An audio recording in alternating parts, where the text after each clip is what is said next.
Are you doing the same thing you've always done? Are the same people dealing with the same issues? Is there a stressor that could easily be resolved but hasn't been yet? You may be on autopilot in your worship planning and style. Welcome to the Worship Leader Toolbox podcast, where our mission is to equip local church worship leaders and teams in practical components of local church leadership. We'd be honored to have you share, rate, or subscribe. And if you have questions, we'd love to connect at worshipleadertoolbox.com. We're thrilled to have you listening to our podcast, and our prayer is that it's helpful to you and your ministry team. Let's head now to today's episode. Planning creative, inspiring, engaging, and uplifting worship is hard work. It takes time. If you go into autopilot, you're robbing your congregation of alive worship. We're going to talk about some ideas for making sure we're making the most of our worship planning and leadership.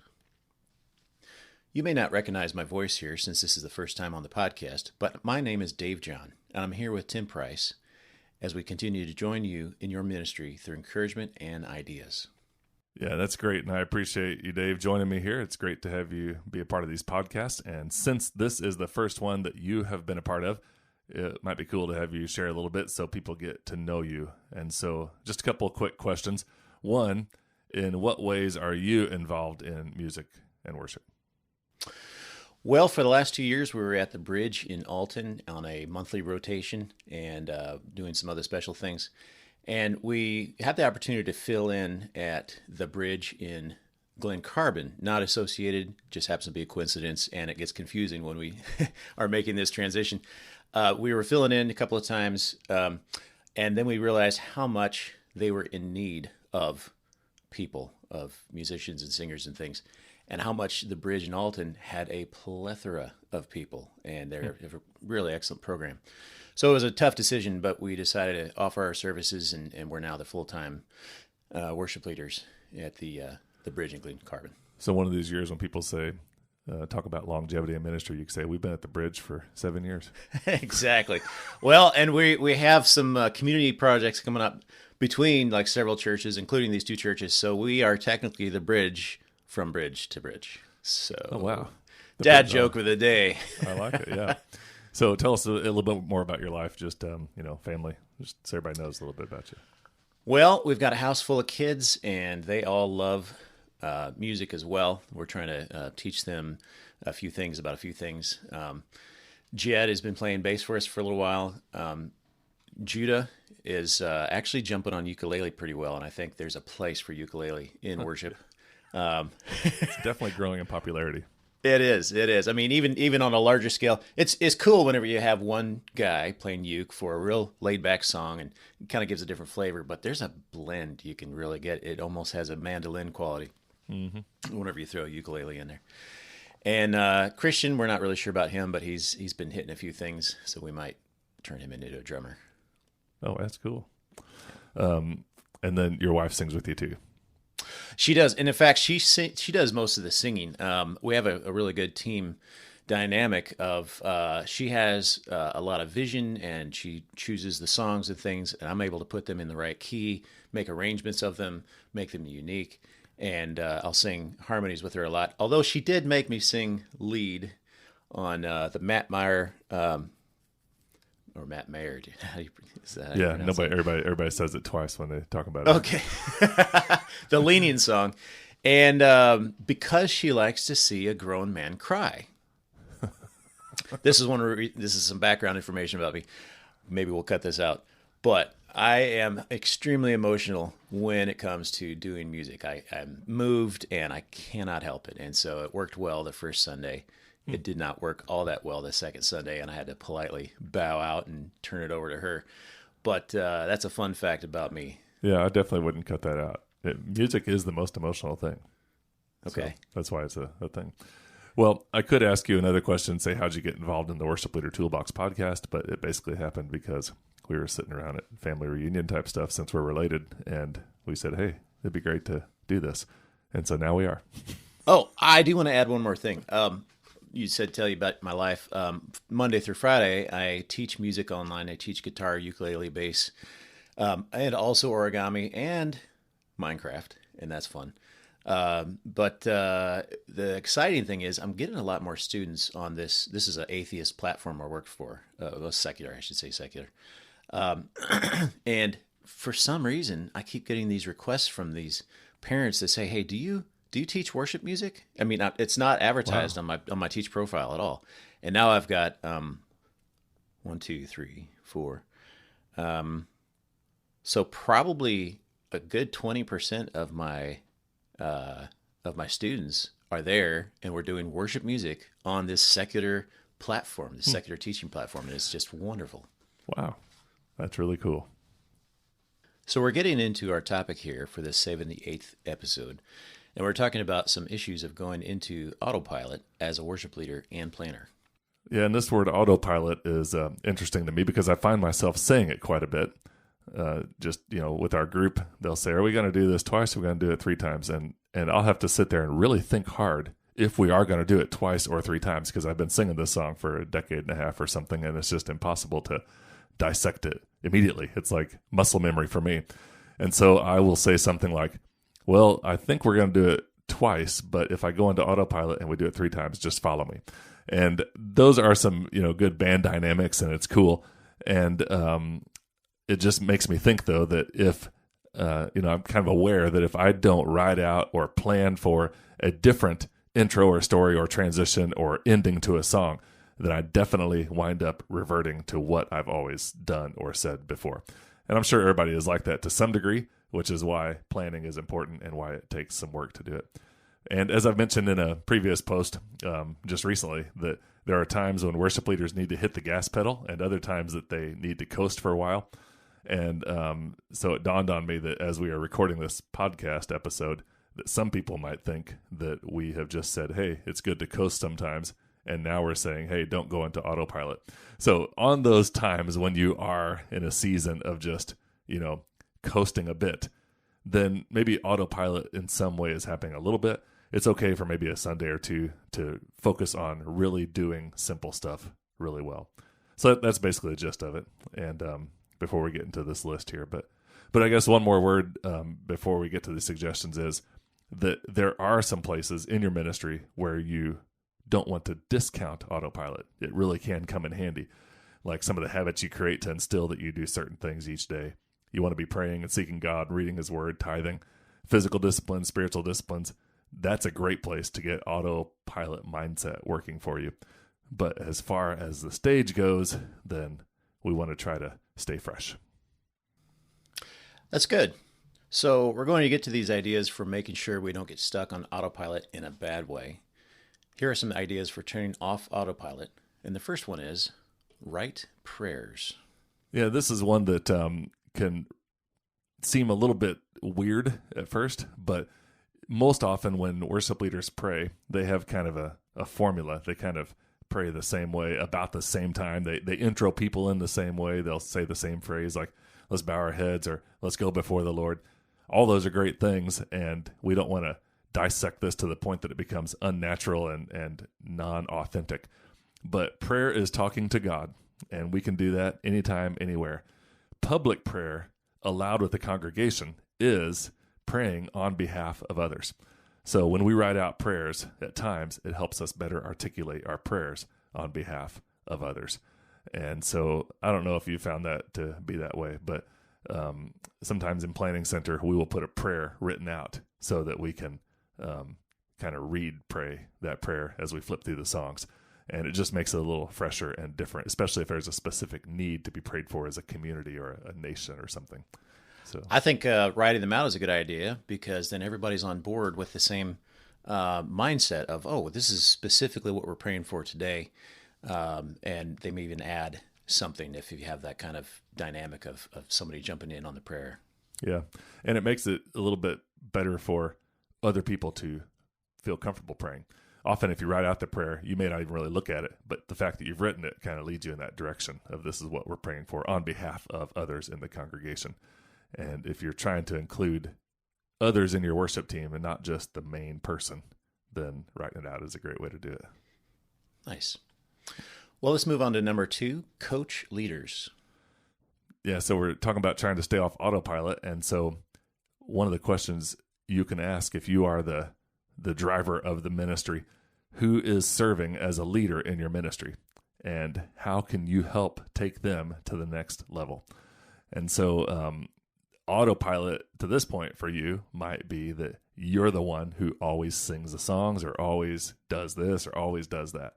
One way to get out of that mode is to raise up other leaders around you. So one of the ways we do that is the kinds of things you could think of, the kinds of things that kind of stress out people because your schedule's already full. How are you going to meet with them and provide training and provide resources and all that? But here's one little tip, and that is to teach values more than skill, and watch God start using, people around you. And if we could teach them the value of the fact that the church is, helping to lead themselves, their congregation and worship, then you can hand off things to people. And that is going to, sometimes that proves to be a little messy, but that's going to definitely change the autopilot mode, because all of a sudden now you're not singing every single song. You're not doing every single direction giving. So I like it. It's more organic. And speaking of messy and organic, I'm going to ask you a question that we hadn't talked about yet. Sure. How do you spot a leader? If there's people that saying, "Hey, I'd like to be a leader," well, that's obvious. But the ones that are just working and they're maybe the quiet type or something, what are, say, 2 or 3 things that hey, this guy or this woman is a leader? Well, that is like a good question, and a whole probably other podcast episode. How do you spot Okay. leaders? But just for think about it, and we can make notes for next time to think about doing this. But sometimes you can. You can obviously just tell if somebody is gifted in music.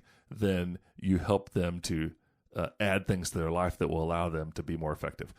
One of the best I have a couple tools that I've used. One is that the quote from Craig Groeschel that says, "We don't hire great leaders, we build them."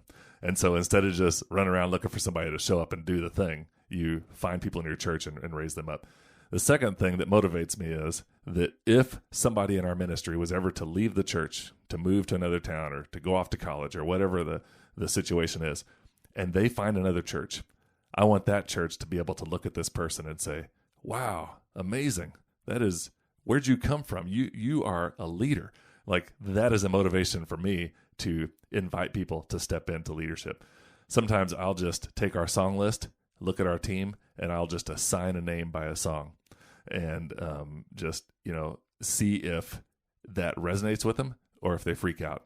If people start freaking out, then a lot of times they'll kind of start waning back a little bit, and they don't want to be put in the hot seat and the pressure of doing it. And so you find those people that are like gravitating toward the hot seat. Like one time I accidentally scheduled somebody on Planning Center. They were supposed to just be a bass player, but I put him in for the preacher slot because the matrix was kind of allotted wrong. And I actually did that with like 6 people somehow. I don't know how that happened. It's been several years back. Oh, man. But in the end, I got like emails from these people that were like, "Oh my goodness, I was so freaked out when I saw I was supposed to be the preacher. I didn't know what was going on. What are you doing?" And one guy out of the 4 people or whatever it was like, "Oh, that sounds interesting." So ever since then, I thought, I wonder if that guy has opportunity sometime to preach, just because he wasn't repulsed by the fact that he was accidentally placed in that slot. So I don't know if that answers the question. I could probably talk all day about that, but that's a few things I think about. Well, I could talk all day about accidents being divine and things being set up because of, oops, I did this thing. I thought it was a mess up, but it turns out, wow, that's actually a great idea. Let's go with that. Wow, that's really good too. I don't have any examples right now because I'm not prepared for that. But there's been songs written, there's been and jokes and different things come up from that kind of stuff. But there's been some really definitely some things are serendipitous that seem just random. Actually, springboards that the Lord uses. So, well, the third point is recruit new people. Yeah, and we could probably, we only have like a couple lines on this because this is pretty obvious, but if you get new people involved in your ministry, then the autopilot of things is going to change. And I was reminded of that even recently, that we wound up having somebody new in our group, and I found myself kind of reiterating all the stuff that we've all grown into and haven't really mentioned in a while, like dress code on stage, or what we, what time we're supposed to be there on Sunday, just the simplest things. And it just kind of revives the verbalization of the purpose of our ministry when somebody new is there. And that's one part of it. The other part of it is that you wind up, adding a different dynamic, because different personality, and we usually introduce new people who are there. So that just kind of changes it. But I also have learned that when somebody is new in a team, then it kind of makes the whole team act like they want to be. So, I noticed that when somebody new is there for rehearsal, the rest of the team kind of is more engaged in community with one another. Like there's a little more high fives, or a little more sarcasm, or a little more like, you remember this night, remember that night. It's like they're more, they kind of want to live like they want to be, to show this person, yeah, this is how we are. And so that definitely forces people out of the regular flow and all that stuff. So, in your experience, how soon is too soon to introduce a new person? Every 3 months, every 6 months? Oh, wow. That's interesting, because I spend a lot of time praying. I have a checklist on my prayer list every morning, praying for new leaders in our church. And it's one of the many things that I check off my calendar. And the next morning, they're all on there again. And I pray for them again. And I keep praying. And so when people show up and mention anything about being a guitar player or a worship leader, or they'd like to try to find out how to serve or be a part of things, I assume that's an answer to prayer. And then I know some churches have huge audition sequences and processes and all that. Ours is a little more personalized and organic, because I'm the gatekeeper, and it's not so much like how often somebody new is around. But I guess that it probably is three times a year maybe four, that I kind of stop the songs and to sort of say, all right, before we do this next song, just want to continue with our tradition that somebody new is on stage, and just want to introduce them and, let you all know that they're serving today and want to welcome them, and everybody claps. That's kind of like a rhythm that we have that happens probably every 12, 14 weeks throughout the year. So. Okay. We have point number 4, add new songs. Yep. And again, new songs add a level of urgency to your musicians and vocalists. It'll keep things fresh for you and the worshiping congregation. So the example I gave, I think at the beginning of this recording, was that sometimes I'll go into Autopilot singing a same way that I've done a song for 15 years or something like that. If you do a brand new song, you don't have that option. So that definitely takes away the Autopilot, and even for a worship leader person who is kind of in the driver's seat of the whole ministry. It's just hilarious that sometimes we just get so much in a groove that you'll hardly have to even practice before Sunday morning, because you already know who you say I am and what a beautiful name. Like, you could just pull those out in your sleep. And then all of a sudden you pull out the new song, and then you find yourself sitting down on Saturday night trying to remember how the bridge goes. And so it's just a different kind of level of intensity that is good for worship teams on a regular basis. So new songs really do help. Question. Side note, little trivia. Do you go for the song select and make it easy to pull up different keys and just print it out and everybody goes by that? Or do you prepare your own worship music? Maybe you leave out those 3 tags that song select has. Maybe you have... anyway, which one of those do you do? We're basically we have a huge identity crisis in that regard, and we do a little bit of all of it.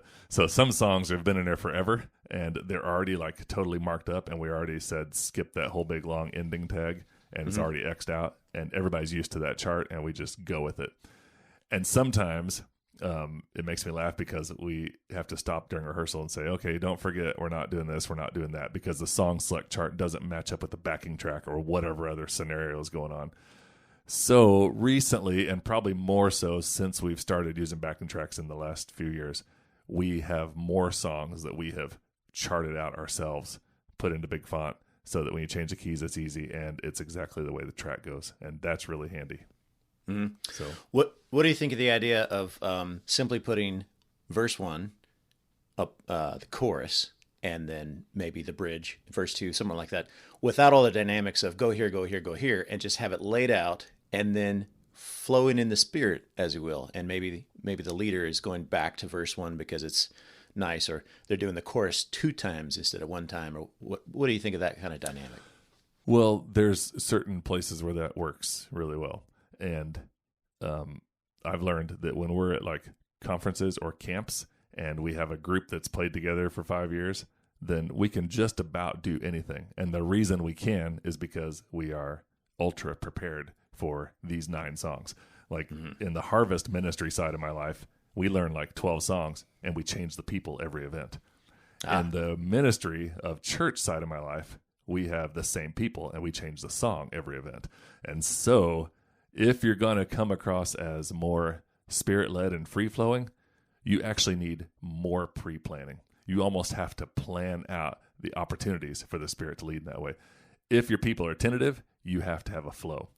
And like we experienced last week, if the screen in the back that people are counting on for the most part, especially the vocalists in the front row, if that goes haywire, that's like your lifeline if you don't have the song memorized. And so, there's a lot to the difference between free flowing, spirit led type feel and more rigid, and they both work together. So good.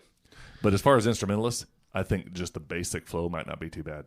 Just here's the chunk 1, chunk 2, chunk 3, and let the vocalist have the lyrics. That wouldn't be too bad either. But it kind of is that way. Sometimes there's a 3-page song and those guys don't turn off the first page because it's just verse, chorus anyway. Yeah.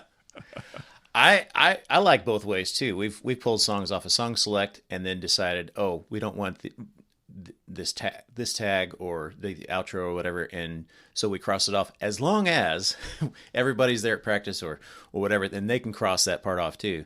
Yeah.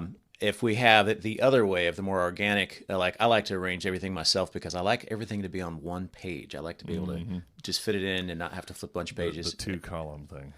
Well, yeah, 2 columns, remove all the margins, which if you're punching holes, that doesn't work very well because you're punching some of your words out, but remove all the margins and put it in a larger font and put it that way. Well, I like it that way because it can flow. But on the other hand, you do have to have the people who are prepared to flow as opposed to prepared to follow in a script. Yeah. And I mean, and again, we could talk about this a long time, but the idea that I have in my mind is that the songs work for your church. You don't work for the songs. So this might make some people upset, but I don't have much thought for the integrity of the intention of the song. I want it to be theologically right and I want it to be good and solid. But if there's if the recording, whoever did it, has 19 bridges in it, then we're going to chop off a bunch of those because that doesn't fit with our church. And I have no qualms about changing a song to fit with our church. And that's just the way it works. So far, we've talked about writing your prayers, coaching leaders, recruiting new people, or adding new songs. And in a moment, we'll get back to the last 2 here. We're back, and here is number 5 of 6, new transitions, and I like this idea because it does require some creativity, and too many leadership teams don't break out of their typical mode. Yeah, I think we actually have a blog post somewhere of 14 transition ideas, and sometimes I get a little cynical when the transitions for worship teams become prayer.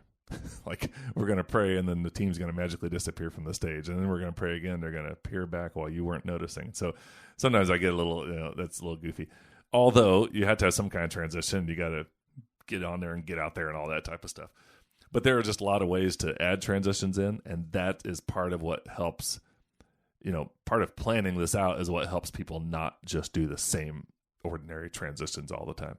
And so sometimes we welcome people with a song, and it's always good to have a joyful song. Sometimes we have the welcome and greeter prayer person start right away after the countdown. Sometimes the countdown works, sometimes it doesn't, and we just start organically.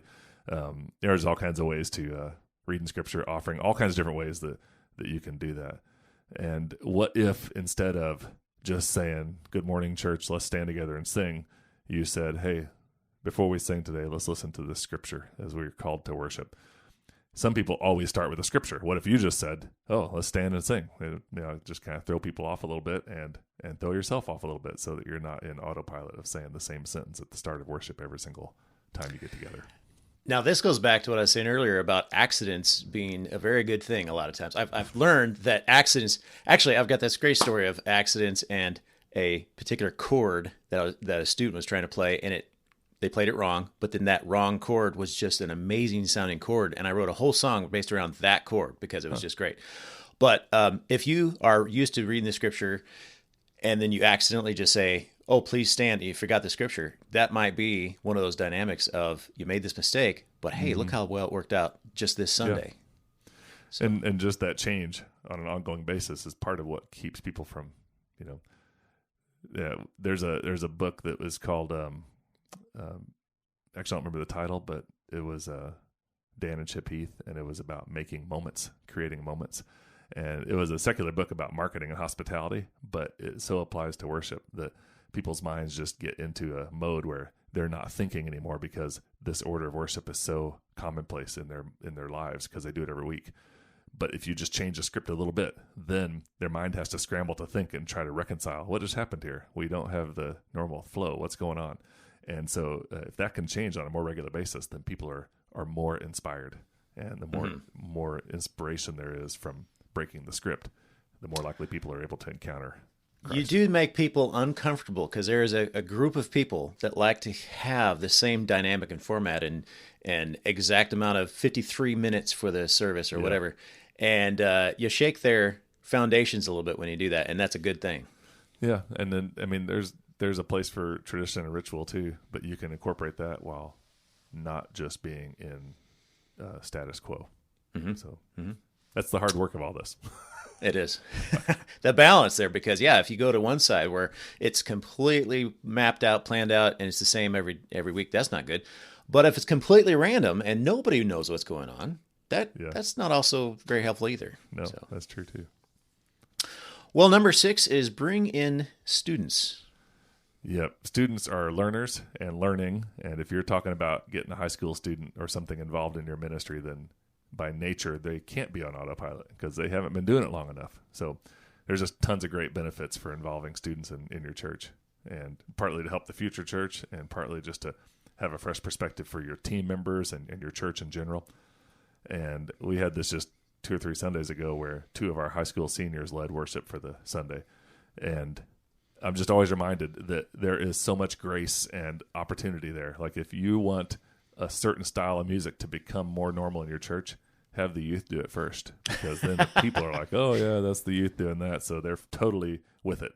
And then later on you kind of pull it out and it's not quite as crazy. So yeah, bringing in students always adds an element of not autopilot. Nice. Always keep them guessing. Good. Well, it's been great to talk through this. We hope that it's been helpful to you. Any last thoughts, Tim? Yeah, I guess all these practical things are really important. And, you can take 1 or 2 of these from this list and add it to your quiver as we've been talking about them here. But I can't help but think that what we really want to do is allow the Holy Spirit to work in us. And so if a worship leader is connected to Jesus and His Spirit, then by nature of that, we're always going to be coming up with fresh stuff. I don't think we have to formulate this in a sense that it's like unauthentic or it becomes a daunting task. It's more like we are staying fresh because Jesus is moving in our midst. And so that is that's basically our prayer, is that you as a worship leader are able to experience Jesus in that way. And it's also great to have you along on this journey of Podcast Dave. For anybody listening, this is number 1 for me and Dave, and we'll have more of these, but it's great to have your part, and I'm glad you're here today. Thank you so much, Tim. That's all for today. I want to extend our heartfelt thanks for tuning in to join us on the Worship Leader Toolbox podcast. We're praying for you and your ministry. See you next week.